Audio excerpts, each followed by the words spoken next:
I have just read the most incredible book and have seen the most incredible film. And you know what? You are the author. You are the producer, the director, everything. Because you can design your own life. Do you believe that? Hello? Do you believe that? Yes. Yes, exactly. No matter who you are or where you have come from, you have the ability to rewrite and change your life. You don't have to do what your parents did before and before and before. You can create happiness and not follow whatever has been done before. So, life is a journey, and it can be tossed around. It can toss you around, or you can stay dead smack in the middle of the eye of the tornado, and you can stay calm. Each moment that we choose to travel on the road of happiness, we can travel this way or this way for happiness, or we can go down the road of frustration, angst, despair. It's all up to you. You can choose. My name is Fif. It's spelled F-I-F. Fun, intelligent, female. Yes, it can also be a funky, intelligent female, intuitive female, funny, all these things. But it can also be fearful, ignorant, frantic. It can be frightened. It can be, I don't know what it can be, but it can be all those things when my imagination takes the better of me. But I, like the theme, this man pushing that stone up and it rolling down. That's what my life has been like. It's been like 5 steps forward and maybe 4 steps back. Another few steps forward, another few steps back. But it doesn't have to be that way. You can choose. And I've had mentors in my life that have taken and given me secrets. And they're secrets that I'm going to share with you today. Is that okay? Yeah? And you'll keep them a secret? Yes. Yes! Okay. So, keep moving the teleprompter there. Can you move the teleprompter, please?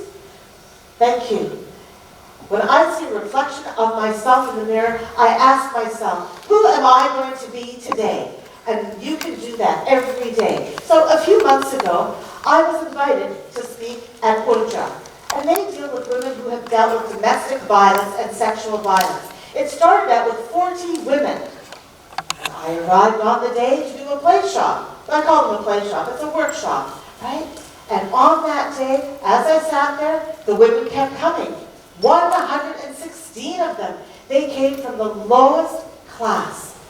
And when I saw them, they were beautifully attired in garlands and saris that were just colorful. And I thought, I can't let these beautiful queens sit on the floor.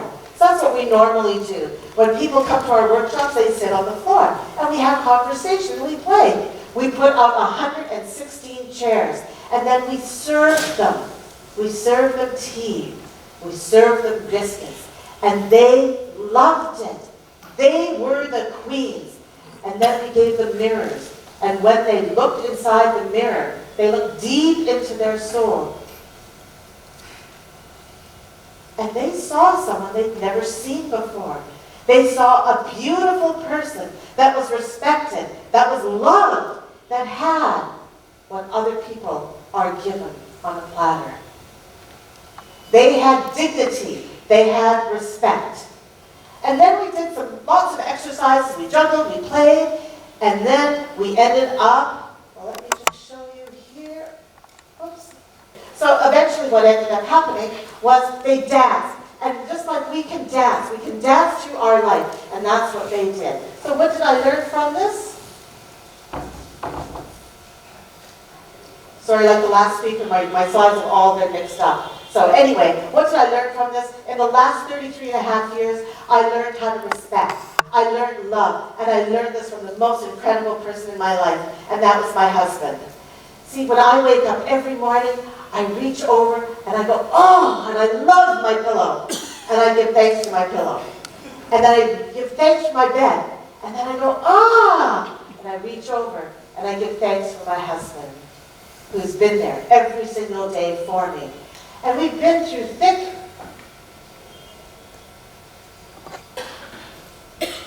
We've been through thick and thin together. But it doesn't matter. Because what we discovered was the flaws that were in him were the flaws that were in me, and the flaws that were in me were the flaws that were in him. But together we fell in love, and we realized that we could conquer the world together. We laughed, we danced, we played, we traveled the world, and it was absolutely brilliant. So from the beginning of time until now, I give thanks for all beings that have come into my life. Thank you. Thank you for moving the teleprompter. So trust me, none of this started at the very beginning. Because I'm an Aries, he's a Leo, and we clashed. We absolutely clashed. We had to learn how to love each other. We had to learn how to understand everything that we did. Now let me flip forward to the next story I want to tell you. The next story, I went to the Jipmer Hospital with my medical clowns, and we're training 5,000 clowns to bring happiness to India. Not that we're not happy already, but it's how do we bring greater happiness.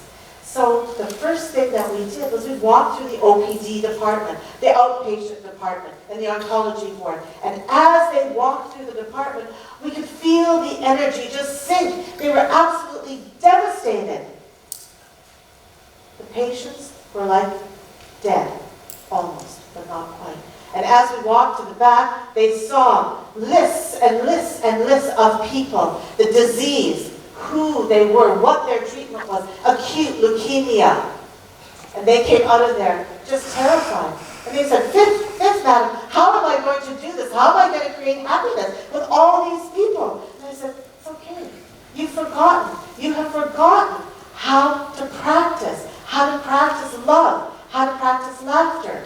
Let's go through it again. And so as we sat there, I reminded them. And what we did, you might want to do it now, and just said, close your eyes and remember a time when you felt so much love within you. Maybe you were sitting on your grandma's lap. Maybe she was feeding you biryani.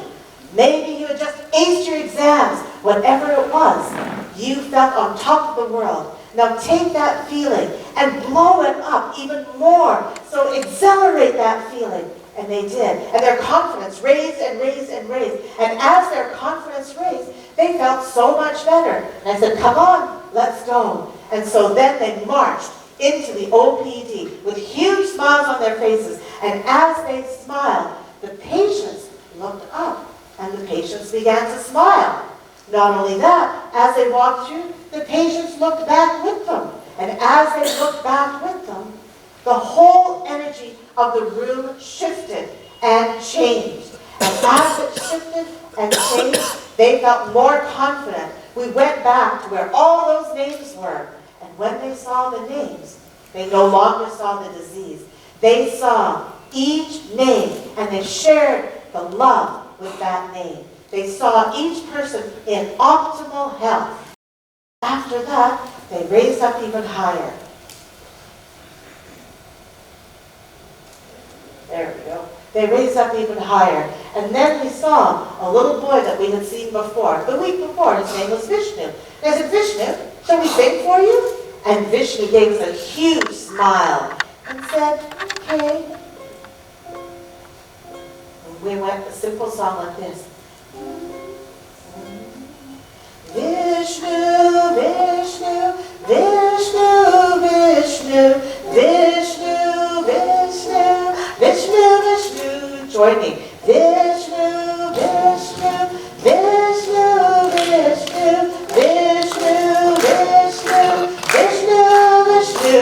Everyone. Vishnu, Vishnu, Vishnu, Vishnu, Vishnu, Vishnu, Vishnu. And that smile became even larger. And then there was his appa. And I said, Shoo, is it your mama? And he said, no. Is it your appa? No. Who is it? Appa. And then we sang, Appa, Appa. And that went on. And then we sang for his brother. And soon, everyone in the OPD joined in. And they were all singing for this little boy. And they sang it for each other. And then we went and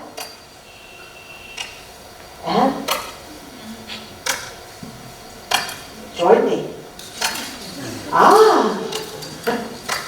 And we began to kiss. And everyone in the outside began to blow kisses at everyone. Not only that, way in the corner, there was a man. He was very, very stern. Okay? No nonsense kind of guy. I thought, well, why not? And we blew a kiss over to him. And that kiss came flying right back into my heart. So, you never know. When you smile at someone, when you blow a kiss, when you embrace someone, you never know who really needs that and what they're going to do with it. That is unwinding happiness. So, collectively,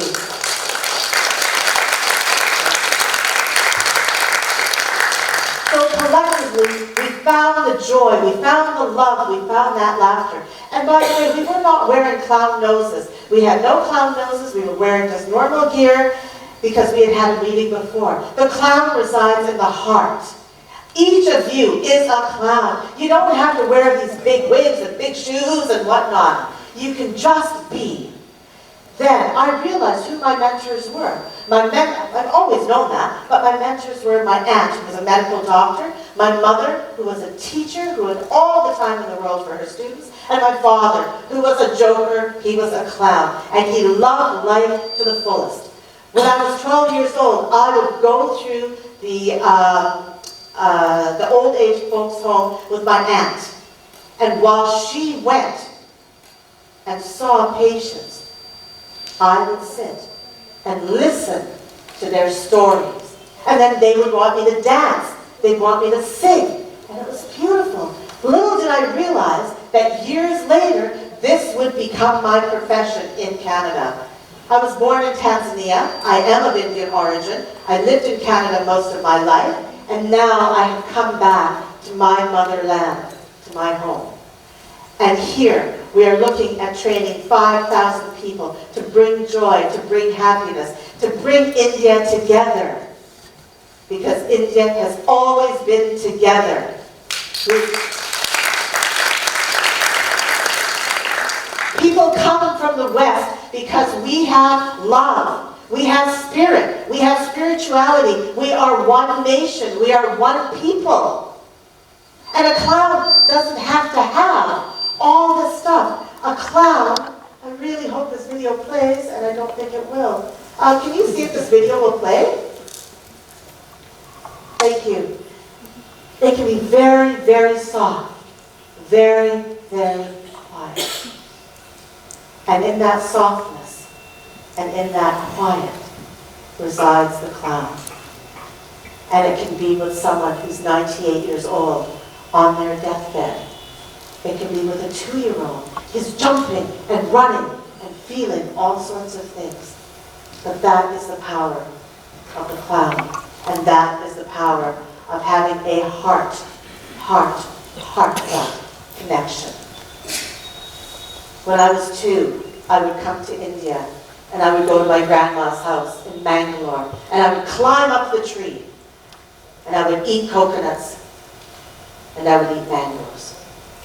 My grandmother has now passed away, but the love that she has instilled in me, the love for the people of India, the love for myself, and the love for everyone I meet still grows with me.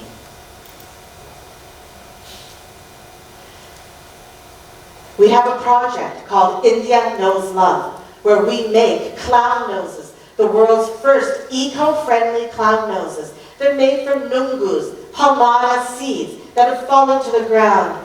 The village people come together with the Orvillians and we collect them. And we cut them in half. We polish them on the outside. We clean out the inside. We paint them with non-toxic paint. And we share them with everyone around the world.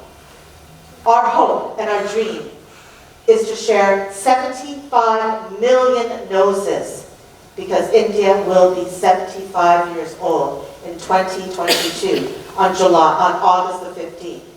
Also, on August the 15th is Sri Aurobindo's birthday. Sri Aurobindo, as you probably know, was a freedom fighter for India. And so we also want to have 150 million noses that we share, not just in India. 75 is in India, but the 150 is around the world where we can have all the Indians coming together. So I want you to imagine, can you imagine the most privileged person looking into the eyes of a beggar or someone suffering or someone who's of a lower class, and all they see is the love that is between them, and they see that they are one, and we see, as you look around, that we are one. And then only can we have a happy, healthy India for all. I invite you just to look at the person next to you. Just turn and look at the person next to you. Look deep into their eyes. And now imagine that they are that beggar on the street. Imagine they're the richest person. And see you as one. One spirit, one being. I invite you to put your hands out. Give yourself a huge, huge hug. And say, I love me. I love all of you, and I love me. So here's to a happy, healthy India for all.